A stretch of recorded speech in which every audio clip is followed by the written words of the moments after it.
एक समय की बात है, एक गरीब इंसान अपनी गरीबी से बहुत परेशान हो गया था। अपने गरीबी के कारण उसका अपने परिवार का पालन पोषण करना बहुत कठिन हो गया था। एक पत्नी और 2 बच्चों के भरण पोषण के बोझ ने उसे मन में उथल पुथल मचा दी थी। इसी उथल पुथल के चलते उसने घर छोड़कर भाग जाने का निर्णय ले लिया और एक रात वह चुपचाप अपना घर परिवार छोड़कर चला गया। वह रात में बिना किसी मंजिल को निर्धारित किए चला जा रहा था। जब वह एक नदी के किनारे पहुंचा तो उसने देखा वहां भगवान बुद्ध अपने शिष्य के साथ डेरा डाले हुए हैं। यह देख उसने निर्णय लिया कि वह सन्यासी हो जाएगा और भगवान बुद्ध का शिष्य बनकर उनके साथ ही विचरण करेगा। यह निर्णय लेकर वह भगवान बुद्ध के डेरे में जाकर उनके चरणों में गिर गया और उनसे विनती करने लगा कि वह उसे अपना शिष्य बनाकर अपने साथ ही रख ले। भगवान बुद्ध ने उस गरीब इंसान पर कृपा करके उसे अपना शिष्य बना लिया। उसके बाद जब भगवान बुद्ध का काफिला आगे बढ़ा तो वह भी उनके साथ ही चल पड़ा। गर्मी का महीना था।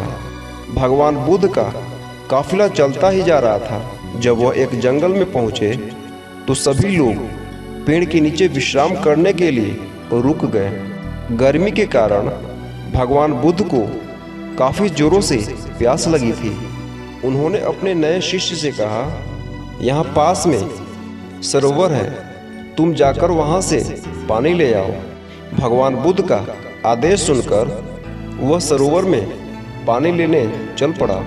जब वह सरोवर के पास पहुंचा तो उसने देखा कि कुछ जंगली जानवर सरोवर में उथम मचा रहे हैं। परंतु जब वह सरोवर के पास पहुंचा तो सभी जानवर डर कर भाग गए। उस शिष्य ने सरोवर के पास जाकर देखा कि सरोवर का पानी जानवरों के उथम मचाने के कारण काफी गंदा हो गया था। सरोवर का कीचड़ और सड़े गले पत्ते बाहर उभर कर आ गए थे। इतना गंदा पानी देखकर वह बिना पानी लिए ही वापस आ गया और आकर भगवान बुद्ध से बोला, भगवान, उस सरोवर में तो बहुत गंदा पानी था, उसे तो पिया ही नहीं जा सकता। शिष्य की बात सुनकर भगवान बुद्ध कुछ देर तक कुछ नहीं बोले। फिर उससे कहा, जाओ जाकर उसी सरोवर से पानी ले आओ। भगवान बुद्ध का आदेश सुनकर वह शिष्य पानी लेने चल पड़ा, परंतु मन में यही सोचता जा रहा था कि भगवान बुद्ध इतने गंदे पानी को कैसे पिएंगे। जब वह चलता हुआ सरोवर के पास पहुंचा तो यह देखकर हैरान हो जाता है कि सरोवर का पानी निर्मल और स्वच्छ हो गया है। वह पानी लेकर भगवान बुद्ध के पास आता है और उनसे यह प्रश्न करता है कि थोड़ी ही देर में सरोवर का पानी इतना साफ कैसे हो गया। तब भगवान बुद्ध ने उसे समझाते हुए कहा, जब जानवर पानी में उथम मचा रहे थे तब उसका कीचड़ उभर आया था, परंतु कुछ देर शांत रहने पर कीचड़ वापस नीचे बैठ गया और पानी फिर से निर्मल हो गया।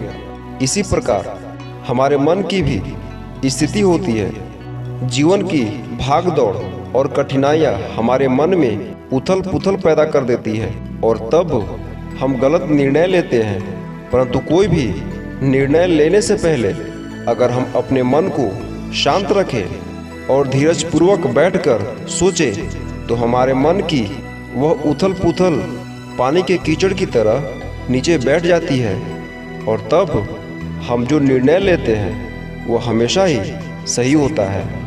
इसीलिए बुरे समय में इंसान को कभी भी धीरज नहीं खोना चाहिए। भगवान बुद्ध का यह उपदेश उसकी समझ में आ जाता है और जब वह शांति से बैठकर सोचता है तो उसे यह आभास होता है कि उसने घर छोड़कर गलत फैसला किया था और वह भगवान बुद्ध से आज्ञा लेकर अपने घर वापस चला जाता है। तो दोस्तों, आपको यह कहानी कैसी लगी? कमेंट करके अपना विचार हमें ज़रूर बताएं। धन्यवाद।